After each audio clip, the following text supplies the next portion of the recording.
All right. Today's gonna be a quick one, but I'm gonna leave you guys with a really good resource after this. So in my head over the last couple of days, I was trying to think like who are my avatars when looking at any leads that come in across my plate, whether I've already started on the application or whether it's just from the upfront discovery call. I really want to dial in who my main avatars are so I can recognize them right away. And part of these strategies, these advanced strategies that we're diving into, isn't always about executing on them. Of course, like we want to get to that point, but even just having these conversations with people will really help your conversion rate on keeping these clients in your orbit and ultimately closing a mortgage with you. So I'm going to run through each strategy and who the avatar is for that strategy. So starting off with cash damming, the avatar for a cash damming file is any client that owns one rental property and has a primary residence. The second piece to that is anyone that has an amortization with 15 plus remaining on the primary. If those two things, or I guess three things, sync up together, that is fair game. Game on for cash damming. If it's even if it's a client that's coming in your orbit that is maybe doing like a buy and sell, moving up in the property ladder, and they identify as a cash damming client, definitely like pitch this to them. If you are doing cash damming, like put it out there. Even if they don't pursue doing it, it's going to be stickier. So second piece here, second strategy is debt swap. So any clients that have at least 50K of non-registered investments and well, really that's it. If they have non-registered investments in like 50K plus, then definitely run the numbers in your calculator, the debt swap calculator. And oftentimes it does make sense to do it. There's a couple things that you do need to know about the debt swap strategy. For example, selling off the investments, the client may be incurring capital gains or they might be incurring any fees selling off those investments. So these are just things that you want to double check on, but at least having the conversation with them up front and you can get into the nitty gritty details there. So I'll give you an example of one occasion that I'm actually working on right now. One example of a debt swap is my client who earns, I mean, household income is just below $1 million, so they're high income earners. And I presented the debt swap strategy with I think they had 70K in their assets in their savings account. It's like, hey, this money is just sitting there. Let's go ahead and go forward with the strategy. Like here's the benefits of it. And that just kind of reminds me, it doesn't have to be non-registered investments that they're using. It can be other things like a savings account, or if it's even in a TFSA, and I'm going to explain in a second how that works. So with this client, he had money in the savings account. I pitched him that. And instead of just using that money, he's like, hey, you know what? Let's do a full 400K mortgage debt swap. I'm going to drain my TFSA and use my non-registered and my savings. I'm like, well, just keep in mind, you can't bring that money back into a TFSA because you're not going to be able to take advantage of that non-tax or the tax deductible debt on the mortgage because it's in a registered account. He's like, that's cool. I'm going to put it in non-registered and I'm going to top up my TFSA rather quickly with the income we earn. So there's like bottom line, it's not always just cut and dry. You do have to look at outside means there. And in this case, it does work for him to drain it from his TFSA and it makes sense for him to do it. So that's debt swap. Brandon, interrupt me if I'm going too fast on any of these. Yeah, just one piece to add on the TFSA if they sell from it. They can't recontribute that room within the same year. It has to fall into the following year. And just a little note for them if they log into their CRA portal, right now it would just show them available room from like the 7 grand that the CRA adds. It's because the financial institutions report to the CRA by the end of March each year. And then the CRA updates internally by like end of April because they're slow. So just let the client know that they should be manually tracking that as well, but then they can cross-reference with the CRA. But ultimately, it's something they should track themselves because CRA it admits it right on their thing that their tracking is imperfect. Yeah, exactly. Yeah, I remember seeing that note there too on the CRA, and that's a good point that the contribution room isn't available till the following year too. So that's something you want to have a conversation with the client.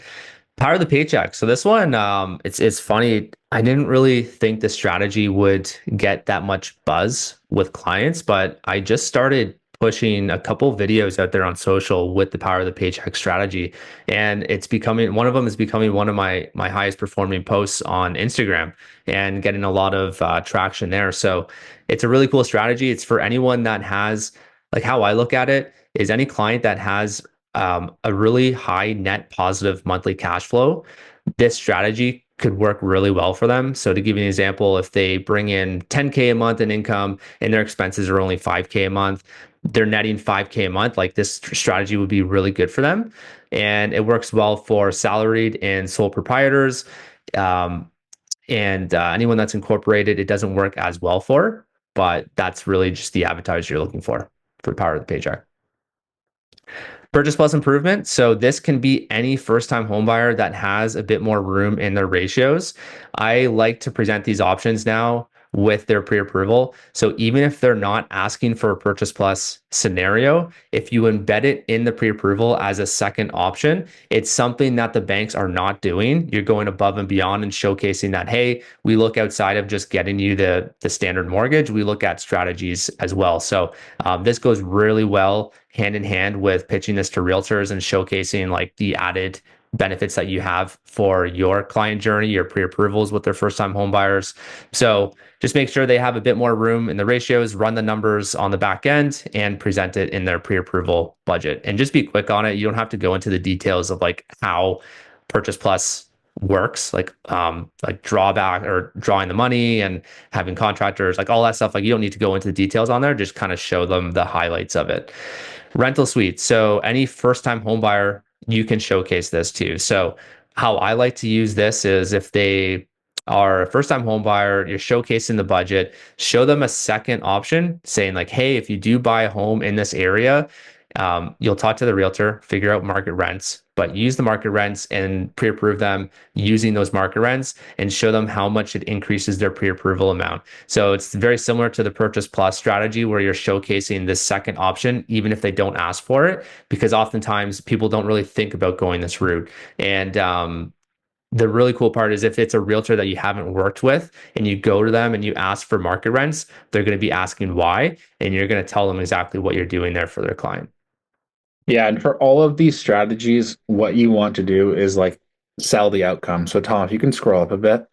So like cash damming, I'm not selling the client on cash damming. I'm saying, hey, what if we could make your mortgage tax deductible and pay off your primary residence 10 years faster? That's something sexy. Debt swap. What if we could lower your rate or we can get your more money for your investments and create tax deductions as well that way. Sexy. Power of the paycheck. You're selling the outcome here. You're not saying, okay, hey, this is the power of the paycheck. That's not what you're pitching the client on. You're saying, I'm going to show you how we can use your available funds and have you paying less overall interest. All of these things, don't go granular, don't go nitty gritty, just sell the dream. And then once the client gets hooked on the vision, then they're willing to do the couple extra steps that are required to make these advanced strategies work. What I like about these client avatars too is you can take each strategy here and build out a campaign. So you have your messaging set for these clients. You're not always recreating the wheel.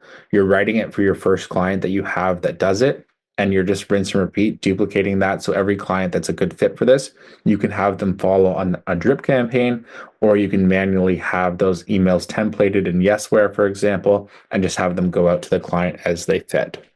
Yeah, right now we're building out a cash damage trip campaign for anyone that subscribes, not subscribes, but downloads my resource through social. They get zapped into a client journey. It's just cash damming.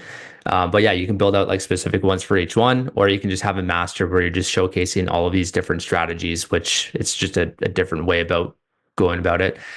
And that's a great point. Don't use the actual strategy names all the time. Like I rarely do in my social videos and when I talk to clients, like I'm not saying power of the paycheck. Like they're like, what the heck is that? Just sell the outcome like Brandon said, be brief with it, and you'll do really well. And this is really for you guys as a resource. You can just have this on your computer like on a tab, one of your favorites on the browser tab there, and that way you can just always reference this. And then of course like as you get more comfortable with this and you do these more often, you won't really need this to reference all the time, but this is a really good place to come back to and use. Yeah, one thing also that I've been doing is just picking one of these strategies and like we have our days are pretty full of prospecting and different shit like that. So what I do on the weekend is I just have like one of these videos and I'll go on Strategy Hub and I just start learning a little bit more on each strategy.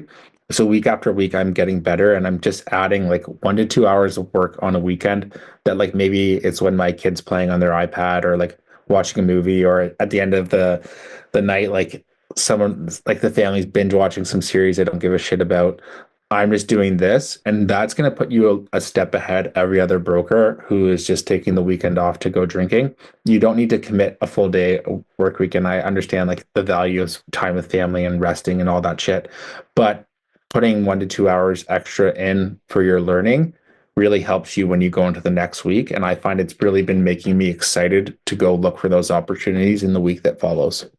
Yeah, and if this feels overwhelming, start small. Like these first two, Purchase Plus and Rental Suite, like those are two easy layups that you can present clients and realtors that nobody's talking about. And I know it sounds very basic and standard. Like, of course, everyone knows what a Purchase Plus is, like all of you guys as mortgage brokers, but selling the outcome and the dream, nobody does well. I should say not nobody, but not many people do it well with the Purchase Plus and Rental Suite. So start Yeah. small.